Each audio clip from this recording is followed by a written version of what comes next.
Okay, so I'm doing a two for today, two in one day. I just did the one on Noah and the doves, and so now this one is going to be. If anybody's, well, if you've subscribed to my channel, hopefully you've seen the one on the second son theology, which it says that the the Redeemer goes through the second son and all of the patriarchs. So you've got. It really starts with Adam. He had two sons, and the good one was Cain was the firstborn, right, and Abel the secondborn. And so you see that the second son is always the righteous one. When you get down to Abraham, Abram, you have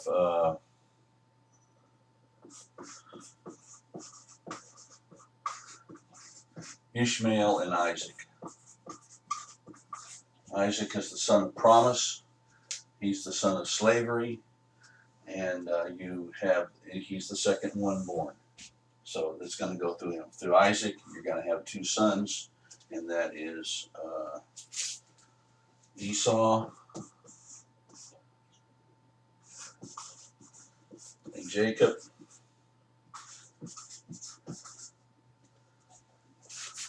Poor Jacob, can't spell his name. Jacob, the second son, is going to be the one that's the Redeemer goes through, and through Jacob. And we're going to talk. Now we're going to hit Jacob. The lesson today is going to be about the sons of Jacob. So it gets really complicated here. Now this second son thing it's much deeper than this. It's just not four guys. If you watch the video, you'll see how intricate this pattern is throughout the Bible. It touches on many stories, and what it's about is in the basis of it is 1 Corinthians 15, where Christ says, Paul says in the Bible, says that Christ is the second Adam. The first Adam is of the natural, and the second man is of the spiritual. So the natural man is not the first son, Ishmael, Esau, is not the Redeemer, is not the blessed one, it's the second one. One represents the natural, the other represents the spiritual. And there's a spiritual life that we're supposed to attain through Christ, and that's where we're supposed to spend our energy, in the spiritual life rather than the natural life. So, when we get to Jacob, the sons of Jacob, or Israel,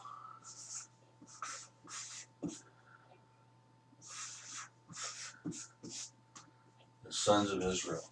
So this is where it seems to break down, the second son ideal. But it doesn't really break down, it is magnified. And he has 12 sons. The others, all these other patriarchs, they all conveniently have two sons. One represents the natural, and the other represents the spiritual. Now, Israel has 12 sons. So, the six of these, half of these, I'm going to talk about. I'm just going to plug in very naturally about this ideal. So who they are is, the first is Reuben. He should be the first son, which is the natural son. I'm not going to put an X on him. Put a natural on him. Okay. The natural son. The second son is Simeon. He should be the spiritual son.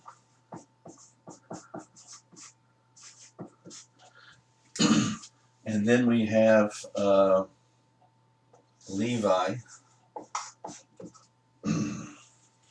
and Judah. Now, if anybody that knows anything about their Bible at all would know that the line of Christ goes through all of those second sons.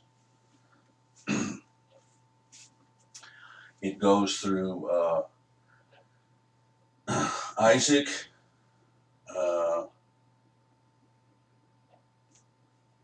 Israel. Anyway, it follows that line of the second sons. So this should be the second son, Simeon.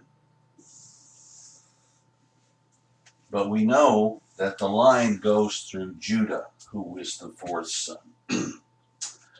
So what I call this is the second son.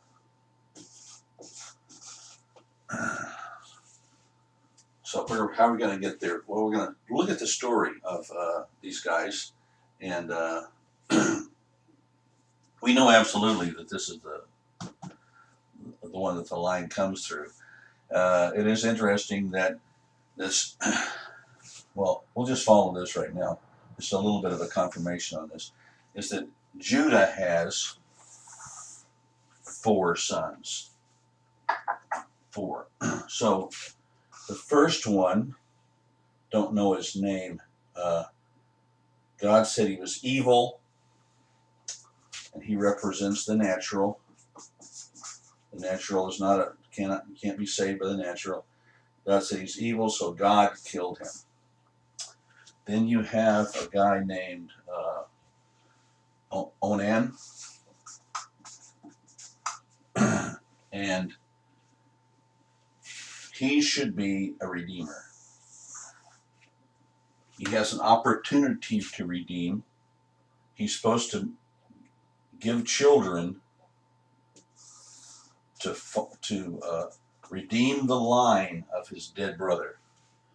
He decides to act selfishly and goes, no, I'm not going to do that. And so God kills him because he failed in his redemption role. He had a role of a redeemer. He knew it, and that was to give children to this guy's wife so that this line would not pass away, and he just spit on it, sort of. So he's out. So then we have another son. I can't remember his name. I'll post it up there. The youngest son. And so now this son, I think it's like Selah. Something like Selah. So this guy's wife is now, she's supposed to have children. He's supposed to give her children, right? To redeem this,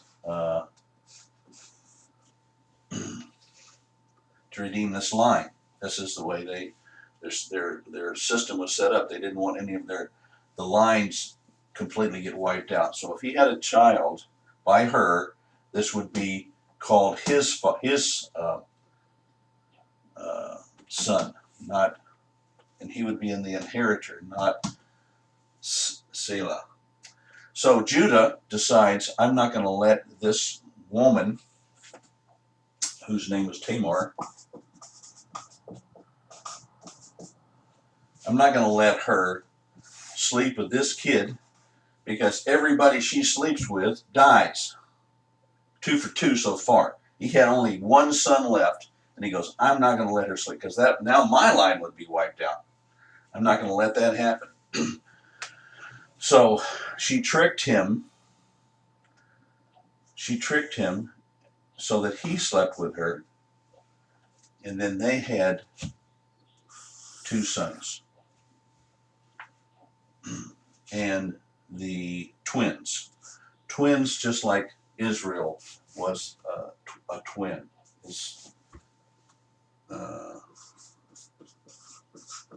Esau and his brother, they came out at the same time. He was the second one. The second one became the Redeemer. And same thing over here. The second son, I'll have to put that up there too. I always forget it. Starts with a Z.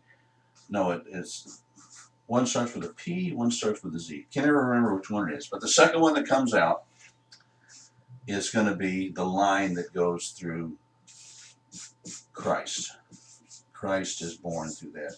And then we don't have any more stories about what his kids did or if they were second sons or none of that. It just ends. It's a culmination of all this story ends right here.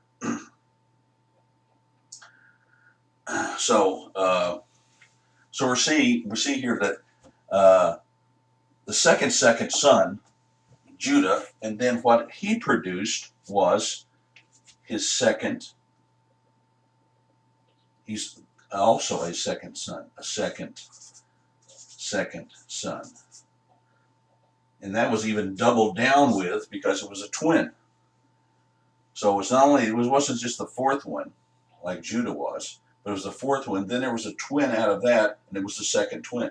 So it's a double down sort of a situation to say, yes, I changed this, but look at this. Look what I'm doing. This is showing you that, yeah, there is a pattern here, and there's a reason for it. So I want to look at these characters, and you'll see in their character why, part of the reason why this happened. Now, Reuben was the oldest son, and he was supposed to be the leader, and he knew that.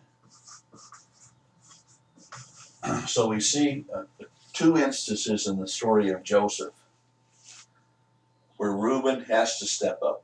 An incident happens while Reuben is, all his brothers take him, they throw him in a pit, and they're going to kill him.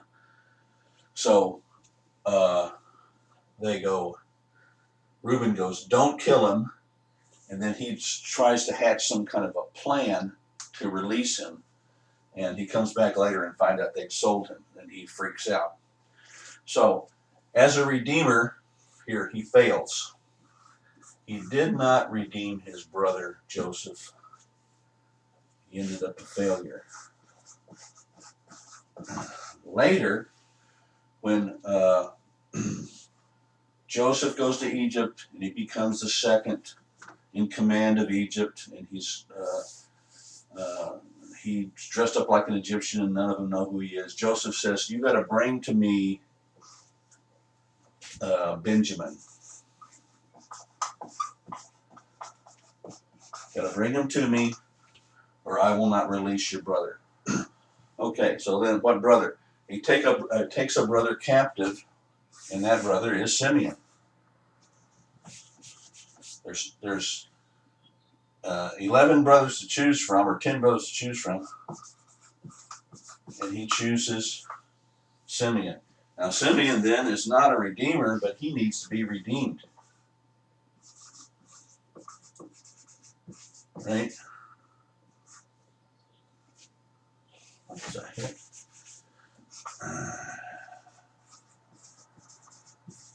Simeon needs to be redeemed. He's not a redeemer. He gets put into prison and he's left there to rot. Except when they need more food, they wouldn't go back to Joseph. Say, we need more food. He says, you got to give me Benjamin first. So what does Reuben say to his father, Israel? Israel doesn't want to let him go. He says, if anything happens to Benjamin, you can kill one of my sons. Well, here's another fail. I'm going to give you, here's an opportunity for him to be another choice. And he steps up. I'll be the redeemer. I'll save Benjamin. I didn't save Simeon, but I'll save I didn't save Joseph. I didn't save Simeon, but I'll save Benjamin. And how I'll do that is, you can kill one of my sons if I fail. Well, that's not, the Redeemer offers his own life, right? because this Redeemer, the person that takes on this mantle, is going to be the forefather of Christ. So you have the situation here. Then another incident happens before this incident, and it is Simeon and Levi decide they're going to be redeemers. Simeon probably knows from history that, pretty much the second guy takes over things, right? So their sister, they have one sister, gets raped by a prince. And so they make a deal with the prince. They say, okay,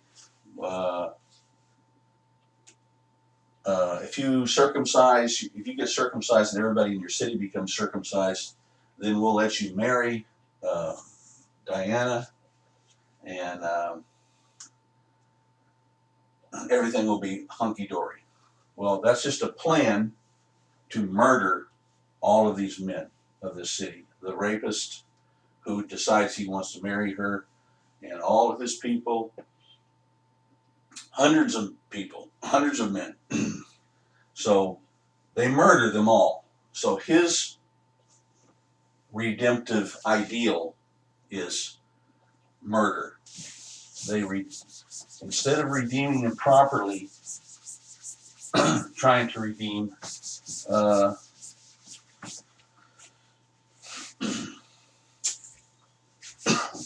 Diana, his sister, trying to reconcile that, trying to fix that, how do you do this? His answer is murder. So we have all three of these first three brothers. Levi is a murderer, should be a murderer by nature. That is the second son by nature. Not a good guy. Because if these two are rejected, first two rejected, then you have Levi, that would be the one that represented the flesh, and then you would have Judah represent the spirit. So interesting thing about these two. So the story of Joseph. Then Benjamin is going to be taken captive. So he's also in the process of being someone that needs to be redeemed. So what does Judah do?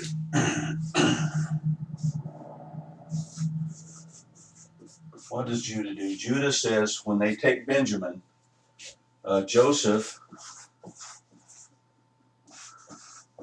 says, I'm going to take Benjamin hostage. I'm going to give you back Simeon, and I'm going to take Benjamin hostage. And Judah says, if you do that, my father will die. He will just, he's an old man, he'll just have a heart attack and drop dead. Take me. He says, take me.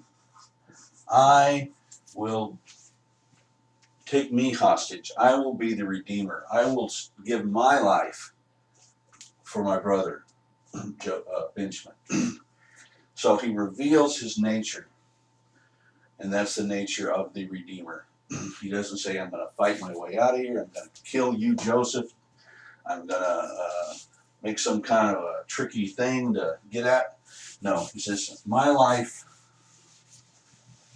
I'm willing to sacrifice to save my brother. So we see that the failure of the first three brothers, and in Judah we have the nature of Christ, and the nature of the spiritual. So another interesting thing about these guys is you have Israel is divided into two nations. There's the nation of Israel. This is much later. And and then there's the nation of Judah. Two nations. Now, this nation is composed of all second sons, which is that's another stamp, like the second son thing, something to do with Simeon, headland just in the middle of it.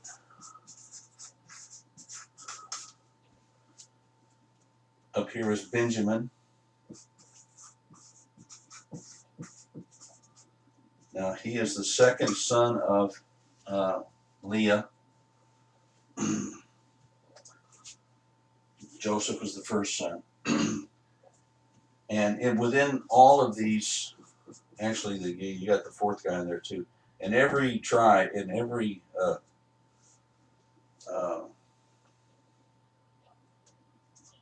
there were cities that belonged to the Levites in every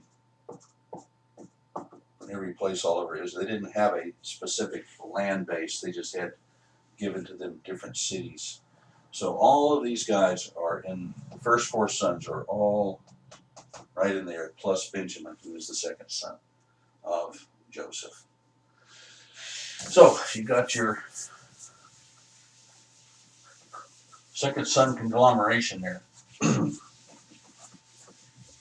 Now, to go on to Joseph, because you got your 12 sons. Now, when I was teaching this one time, sharing it, and someone said, "Well, what about Joseph? He wasn't the second son." I'm going, "Well, no, he wasn't, but he wasn't in that line. But he is a super important figure, and definitely a Christ figure. One of the most clear Christ figures in the Bible. I think I did one on Joseph before. I'm pretty sure I did. So you can look that up and get all the how he was a Christ figure. So then you have Benjamin. You have Joseph and Benjamin. They are both the sons of Leah, and they are both miraculous sons. That is, she was barren, and she couldn't have children, and she had some surrogate children, and she was always whining, "I don't have children." And then finally, she has Joseph, and then lastly, these are the last two children born of Jacob. And Joseph was his favorite. He loved him. He loved him because of the love of his wife, Leah, who is the second wife. He loves her. So now we have sort of a different thing happening here, and so I just wasn't happy with this ideal. I knew something else was going on with something had to be different about Joseph, because he's the first son born of this, and he's the Christ figure. And then Benjamin is the second son, and Benjamin is the biggest rascal in the Bible. He is just a picture of the flesh, a picture of the natural man. It says that he is all the people of Benjamin fight equally with their left hand and their right.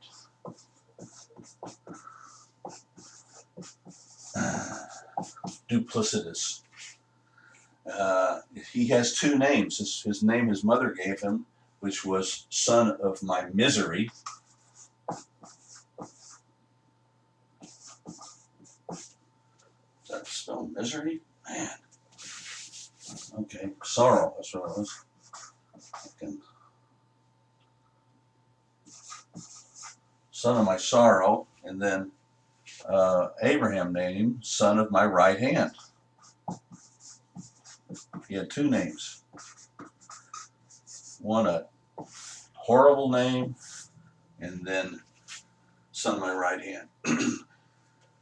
He was so rebellious against the people of Israel that everybody ganged up on him and attacked Benjamin and killed everybody except for 400 men.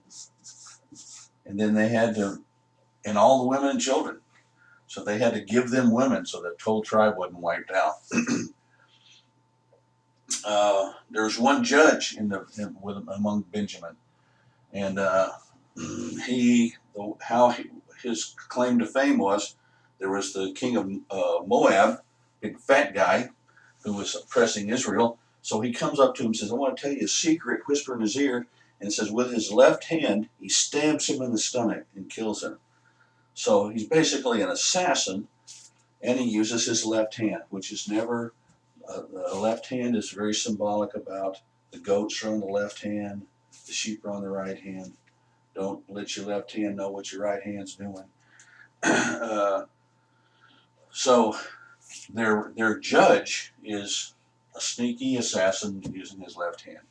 So another thing with Benjamin, when they Saul, King Saul, first king, was of the tribe of Benjamin, and then who definitely represents the flesh, Saul does. Then 400, another 400. That's interesting. I never thought of that. Another 400 people, warriors from Benjamin, defected and went over to the side of David, and that was his greatest warriors. The 400 warriors from Benjamin. So they were fighting for Saul, then they went fighting for David, and then you have, of course, you have in the New Testament, you have Saul, who destroyed the church and got converted. His name was changed to Paul. So you've got the evil, he said the greatest of sinners when he was in this state. And then Paul, the greatest of saints when he was in this state. This duplicitous, this two-natured beast is Benjamin. He shows up in both ways. So he's the natural man that can be the redeemed man. So Joseph. Now this is what I got from this thing with Joseph. How was Joseph different than Judah? Judah was a man that showed the qualities of man, and what I'm trying to say is Judah had this line, the human line. We track the human line of Christ through this second son phenomenon. In the natural, Judah was the first. There was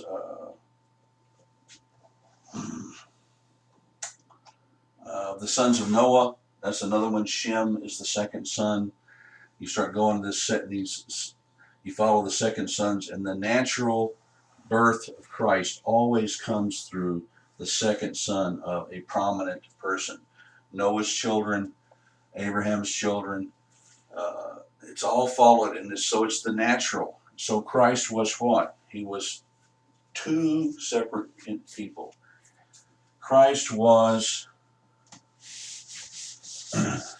on the side of Judah. He was,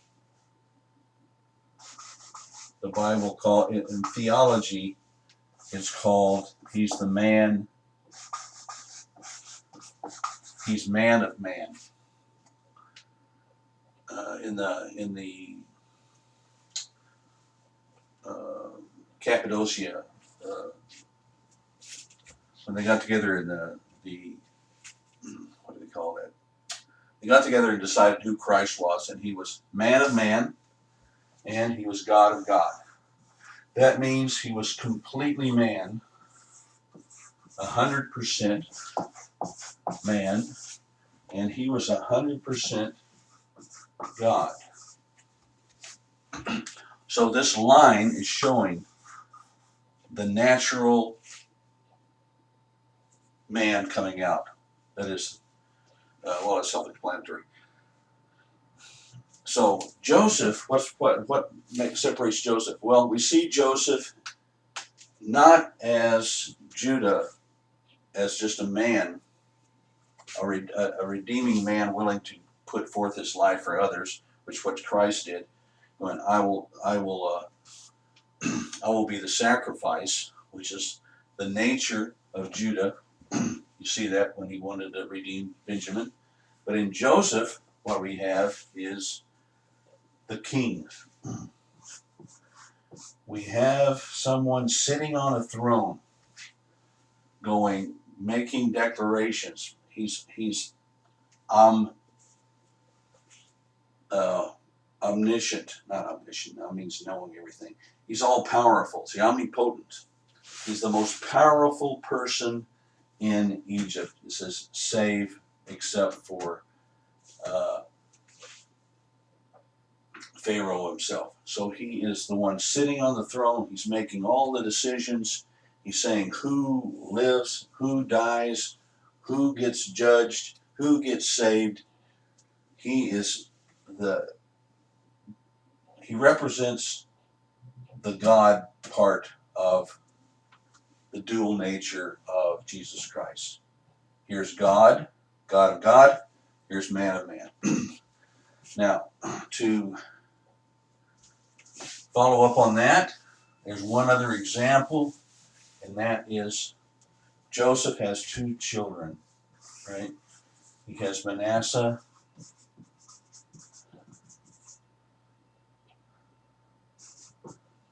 and Ephraim. So, guess which one gets chosen? This is the eldest, and Ephraim gets chosen as the redeemer, right? When it comes time to bless them, Jacob, who's got to know what's been going on with this, he's been seeing it forever, through his life and his son's lives.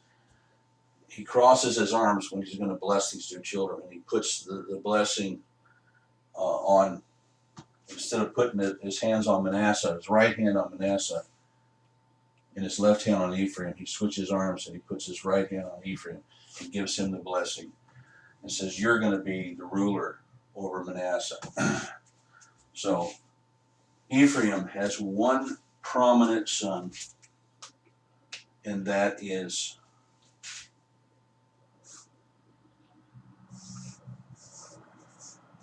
Joshua.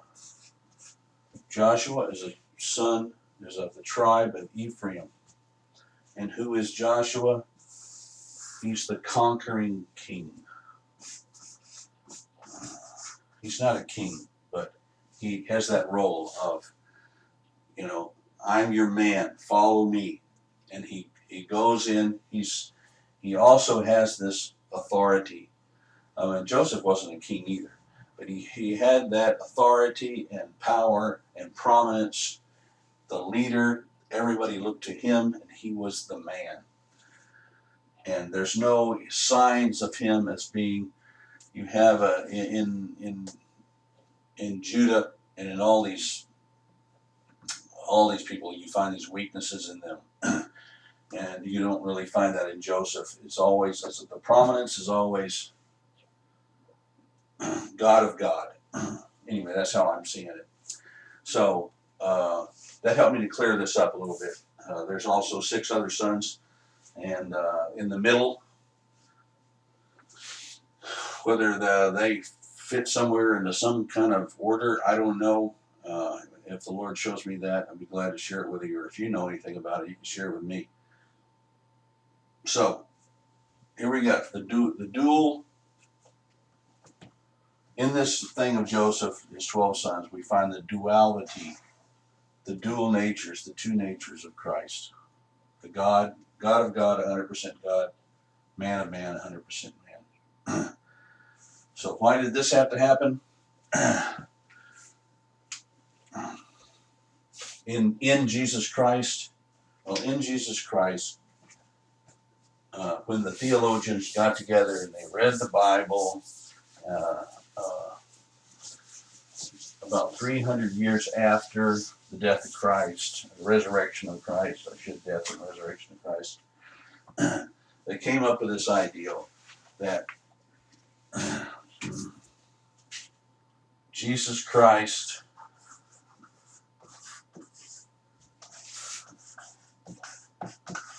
had to be 100% man and 100% God. Two natures. This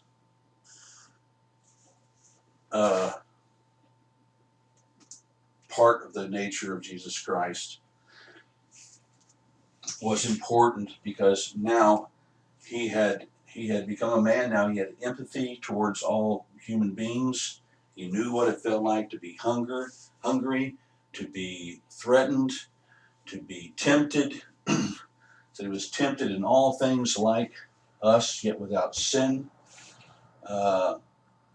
He died. He experienced that pain. He experienced the agony of seeing all his friends leave him at his last moments when he needed somebody desperately. They all bailed out on him.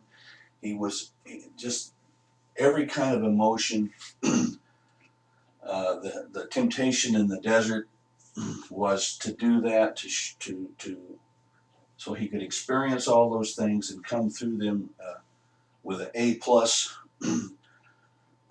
so that this made him a worthy sacrifice. He was worthy because he passed all the tests. Got an A1 rating there.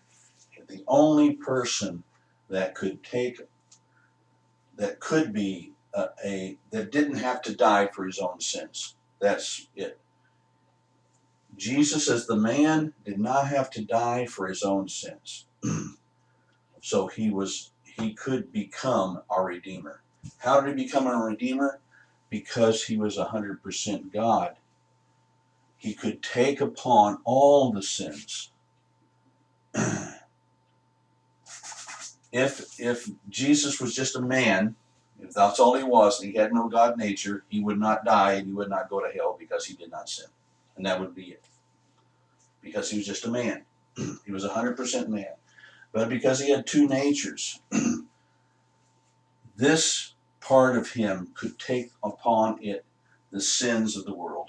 Jesus Christ. It's a complete being, two natures. So if he was not God, he could not.